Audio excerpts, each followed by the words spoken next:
കേരളത്തിലേത് അദാനിയെ കണ്ടാൽ കവാത്തുമറക്കുന്ന സർക്കാരെന്ന് AICC general secretary KC Venugopal.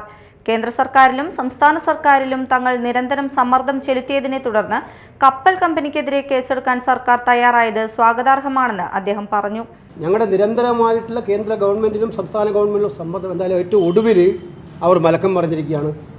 കേസെടുക്കാൻ പറ്റില്ല, അത് കേന്ദ്രമാണ് കേസെടുക്കേണ്ടതെന്ന് പറഞ്ഞ സംസ്ഥാന സർക്കാർ ഇപ്പം ഒരു പെറ്റീഷൻ കിട്ടി 1 മണിക്കൂറിനകം കേസെടുത്തിരിക്കുക. ഒരു പെറ്റീഷൻ കിട്ടി 1 മണിക്കൂറേ ആയിട്ടുള്ളൂ കേസെടുത്തിരിക്കുക. അപ്പോൾ ഇത് കൃത്യമാണ്. അദാനിയുടെ മുമ്പിൽ കവാത്ത് മറക്കുന്ന സർക്കാരാണ് ഇപ്പോൾ കേരളം ഭരിക്കുന്നത്.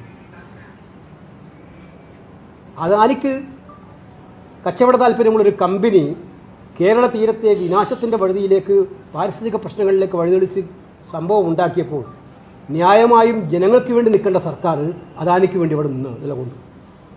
ജനങ്ങൾക്ക് വേണ്ടി നിൽക്കേണ്ട സർക്കാർ അദാനിക്ക് വേണ്ടി നിലകൊണ്ടുകൊണ്ടാണ് 17 ദിവസം ഈ കേസ് വൈകിയത്. തങ്ങൾക്ക് വേണ്ടപ്പെട്ട കമ്പനിയാണെന്നും അതുകൊണ്ട് കേസ് വേണ്ട, ക്ലെയിം മതി എന്നുമായിരുന്നു സർക്കാരിന്റെ നിലപാട്. അതിൽ നിന്ന് ഇപ്പോൾ മലക്കം മറിഞ്ഞിരിക്കുകയാണ്.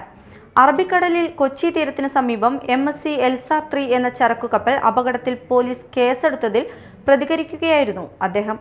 കപ്പൽ അപകടം നടന്ന് 17 ദിവസം കഴിഞ്ഞാണ് ഇപ്പോൾ കേസെടുത്തിരിക്കുന്നത്. ഇപ്പോൾ പരാതി കിട്ടി അതിവേഗം കേസെടുത്തിരിക്കുന്നു. സംഗതികൾ വളരെ വ്യക്തമാണെന്നും വേണുഗോപാൽ പറഞ്ഞു.